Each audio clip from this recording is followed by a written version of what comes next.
talking about VB, I personally feel if only Microsoft chose to open source VB6 before it became a part of common language infrastructure and CLR, I think it would have become the most preferred language for data science and machine learning, because I see a lot of similarities between Python and VB. In fact, VB was very well designed to be the data science language or the language of machine learning.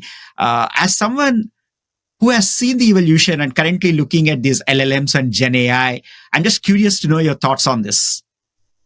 That's a great question, Johnny, and also it brings back memories about open source or not open source kind of thing.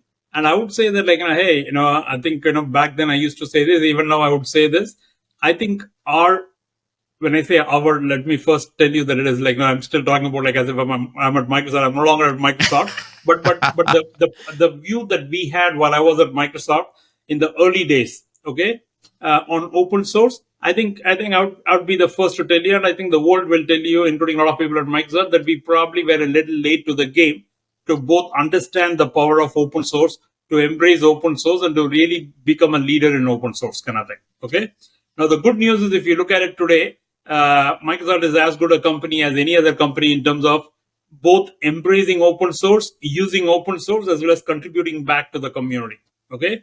And I've always believed that you need a two-way street between a commercial organization, the open source community, for it to really have the kind of positive virtuous cycle and value add that is possible. Okay, today Microsoft is there, but as you know, in the 90s, that definitely wasn't the sort of the thesis or the outlook or the approach that we had. Okay, I would be the first to tell you that anytime you open source something, and if it is a good piece of work and a good piece of what I call software, there will be a community that comes around for that. I think the kind of innovation that is possible is is different. The longevity that piece of technology or code base will have is higher, right?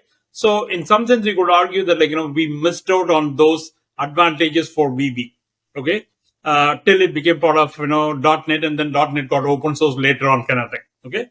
Having said that, I'm one of those guys that don't believe in hey, we can keep talking about what if and what then and what this and what that. Doesn't matter, right? VB had a very important role to play, and I'm so glad Microsoft did VB when it did VB. The world embraced VB when it did VB, and we all moved towards .NET and VB.NET and C# and then JavaScript and TypeScript and every other language kind of thing. And there is a role for Python today. I'm so glad that Python is open source. I'm glad that Python is sort of the default language that a lot of machine learning and data science people are using, kind of thing.